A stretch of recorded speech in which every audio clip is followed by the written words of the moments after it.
I bid you welcome.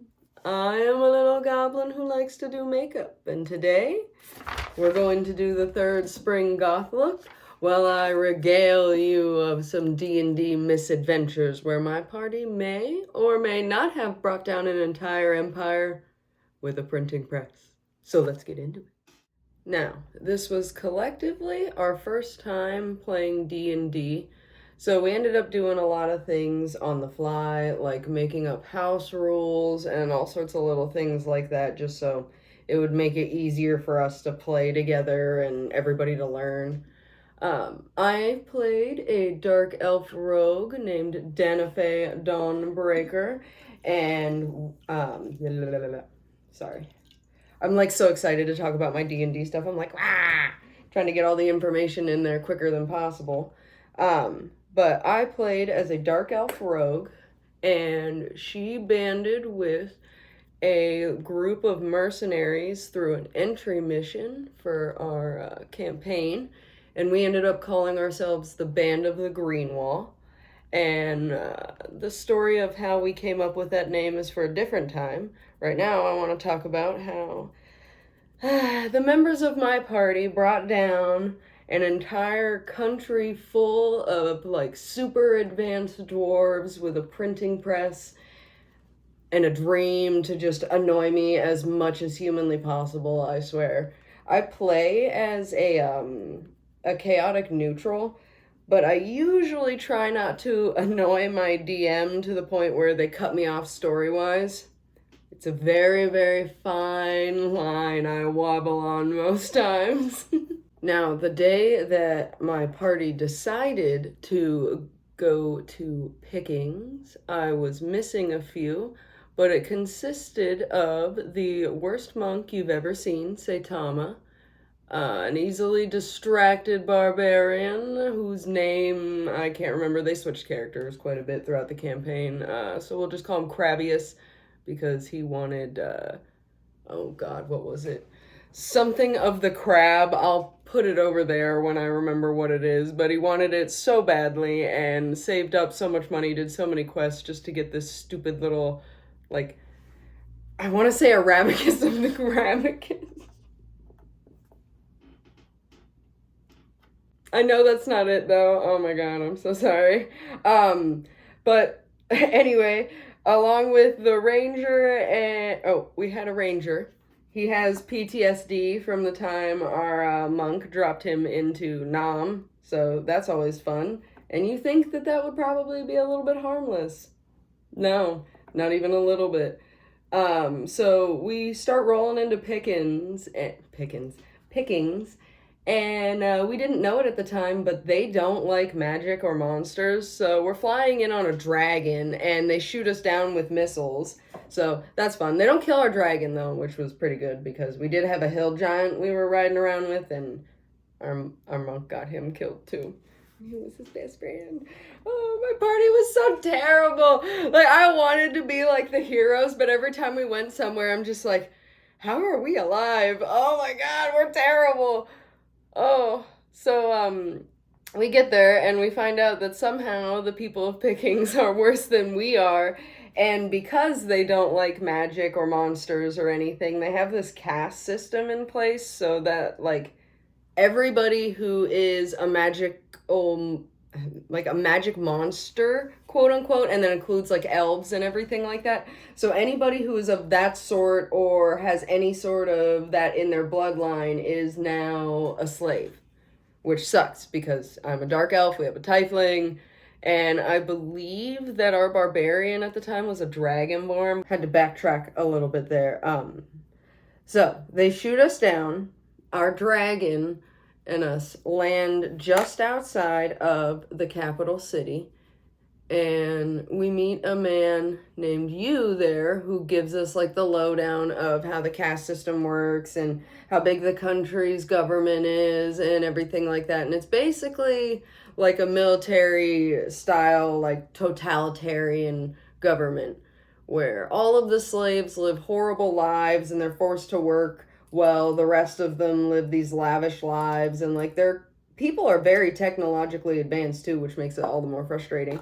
And So we're traveling with him, and we're like, hey, well, you know, my monk, who has a tendency to start slave revolts from time to time, is like, hey, I can't abide by this. Like, I can't let this slide. So what can I do? And he's like, hey, the military is basically everywhere. There is little to no way that you're going to be able to do this. But if you, like, really, really want to, I guess, like, we can go to the capital city and make something happen.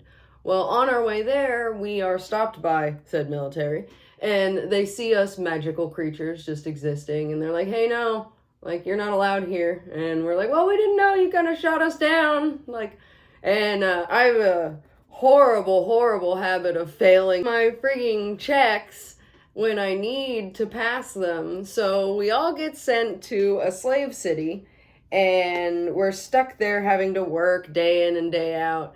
And we finally are like, no, this isn't going to happen anymore. And the ranger and I had a good idea, but the monk and the barbarian had an idea to get all of the pieces together to build a printing press and start, like, printing our own propaganda. And they found us out almost instantly, barricaded us in the slave town, and we're like, hey, we'll kill you all if you don't come out. And the monk and barbarian were like, not if we kill us first. And so they set it all on fire, and it ends up, like, burning the entirety of the city down. So all these poor slaves have nowhere to go. And me and the ranger get caught, I almost said rescued. Yeah, rescued from those two by the totalitarian military and thrown in prison. When I tell you that this was not what I had intended, and, like, these people have made my life miserable in this campaign, I'm lying, actually. It's really fun, but at the same time, it's just like, when I need you to roll high, you're just like, 3. Oh, it's so frustrating. I am like the president of the Low Rollers Club, in all honesty. It's a shame and an honor at the same time. All right. The only thing that you missed, I got caught up in some kitty drama, and when I went to press play, I missed it, was that I did the setting powder and added just a little bit more yellow, but other than that, we're right back to it. And I am in jail with the ranger. However, the ranger is able to pass all of his checks because, you know, as president, I am acting leader. I must always roll really, really low. So I'm stuck in jail. The ranger gets out, and he is like, what can I do in this lovely fantasy land that would help everybody? And now he has joined my ranks in the Low Rollers Club, because instead of healing people and doing what he wanted to do, he creates narcotics. I don't know if I can say that on YouTube. I might just have to be like the nar or something. I don't know. He ends up creating that instead and starts distributing it amongst the high class to try and get some money to free me from jail. But however, I am not alone for long, because I am joined by the barbarian and the monk shortly after, which is concerning. So now all 3 of us are in jail, and the ranger is flying around doing whatever he can to apparently just dumb down the high class. All right. So we have turned this once bustling land of technology and advancement. I mean, the rest of them had no idea that, like, the slavery and everything was going on out there. I feel like they all just thought they had some sort of prejudice against them. I mean, if we had known that, we probably wouldn't have gone rushing in there with a dragon. But who knows? So we've taken their country and just completely set it on fire, literally and figuratively, because now all of those important nobles and everybody are all addicted to drugs now. And, yeah. So, one part of their country is on fire. We're in jail, where we are joined by one other party member, our bird person. And they're all conspiring onto how we're going to get out of here, what we're going to do, when they start turning the rest of the prisoners and saying, hey guys, we'd be a whole lot better off dead than slaves. So, I mean, let's just try our luck at getting out of here and, see what we can't do. So we have a prison revolt, and of course, they don't join the ranks of the Low Rollers Club, where we could have just waited for a ranger to get us out, maybe. But anyway, so we have a prison revolt where we are, reunited with our ranger on the outside, who has become like Walter White in this universe. So we're all reunited, and we're like, you know what? Let's just I say we. I should say they, though. I did not want to participate in any of this, and I want that on record here and in the story campaign, like notebook. I would like it known. I wanted no part of this. They continue to ransack the city. The revolution is now happening. The military is coming to spank us, and we just don't care. And at this moment is when their neighboring country, who apparently did know about the slavery, Duval, comes in and also launches missiles at them. So now they're being attacked by two forces, one of them just being idiots.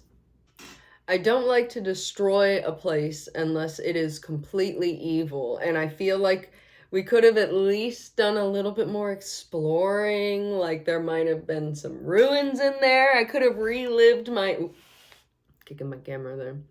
I could have relived my Skyrim glory by going through those ruins and getting a chance to explore. But no, we just immediately decided to go in and start tearing the place down. So we are there doing just that.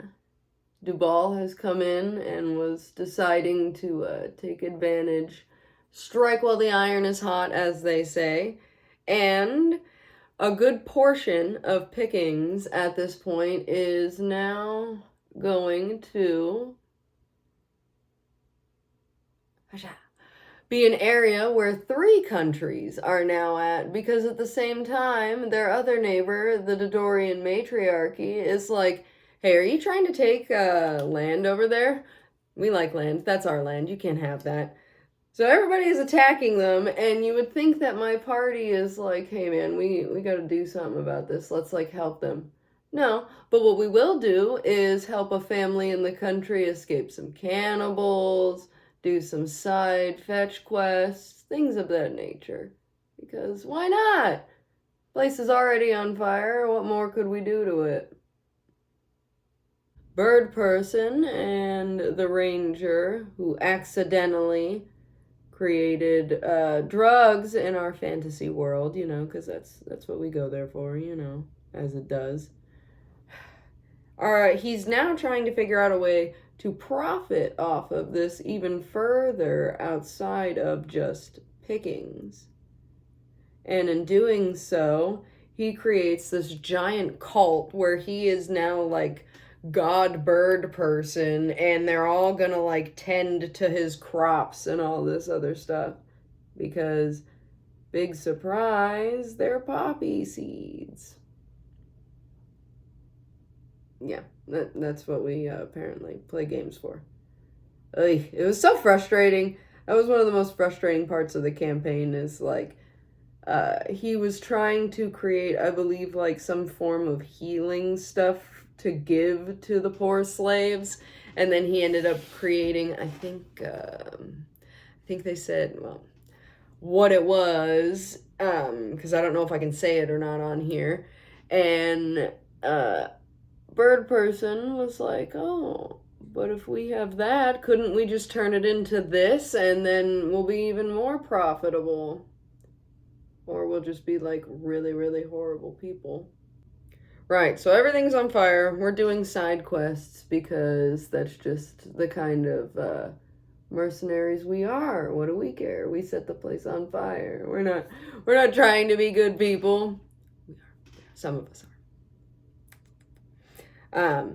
So at this point, we are in the capital, and we're going to meet with the king. And he's basically like, hey, we need you to help save us, all this other stuff. And we give him an ultimatum. All right, we'll help you save your country, but you have to get rid of this slave bull that's going on. We're all people. We're all beings here of intelligence and whatnot. You can't be doing this to people. And he basically is just like, no, I don't have to listen to you. Aren't you an elf? What do I care what you have to say? And the special little thing about our tiefling is any sort of racism sets them off, and they get like barbarian type rage from it and just kind of go off, blackout or whatever, and end up hurting everybody. So now they don't have a king either. Murdered by a tiefling because he was racist to him. I can't say that he's wrong, but like, dang it. Not exactly what we came here to do, you know. I've completely derailed from what I was talking about here. I apologize for getting derailed so many times during this video. I just get so excited talking about our D&D adventures, and we've been playing like the campaign on this like globe or whatever you call it with all these continents for over like 4 years. So it's a lot to remember sometimes. And from the first campaign to exploring the other continents and everything, we all switched characters because once you get to a high enough level, it's like, all right, I'm kind of bored now. I need something else to do here. And we were just as terrible everywhere we went, no matter what we did. We did try to be good people, but it just seemed like no matter what we did, we always messed something up in some way. My character in particular, she walked around with a like skin flap collection just in case we would need some like tattoo identified or something. I thought I was being smart, but everybody said it was weird and whatever. But hey, what am I supposed to do? I'm not going to describe it to them. You think I can roll high enough to describe it perfectly? No, probably not. That's not within my capabilities as president of the Low Rollers Club. That's not how I roll, if you will. All right, lashes are on here, and let me see if I can't remember everything correctly here. So we got stranded in a new country. They were a little bit racist, and we didn't like it. So, on our way to talk to the king, we decided to make a printing press, burn down 2 of their cities, and leave them open to a military overthrow from another country. And then we killed their king. And left. In D&D. I don't know if I have to specify that, but the whole thing's been about D&D. But yeah, so we are the biggest threat to peace that that country and probably the whole world had ever seen in that realm, because chaos is. As you can see, I've finally gotten my hair teased up in its goth realness. Finally, it cooperated. We've got flowers all over our face and neck here. Lots of Killstar jewelry. Purple fishnet. I'm stepping on myself here. Combined with my Lila dress from Forest Ink and some big old demonias. And I've got my Killstar throw. It was a gift for my birthday for when I get cold, because I do. Thank you for listening to me rant about how my party can be a menace to even me and probably everybody else that they've ever come into contact with. Be sure to subscribe if you want to see more videos like this one. Like, comment, do all the things, but the most important things. Stay well, stay hydrated, and stay chaotic. Bye!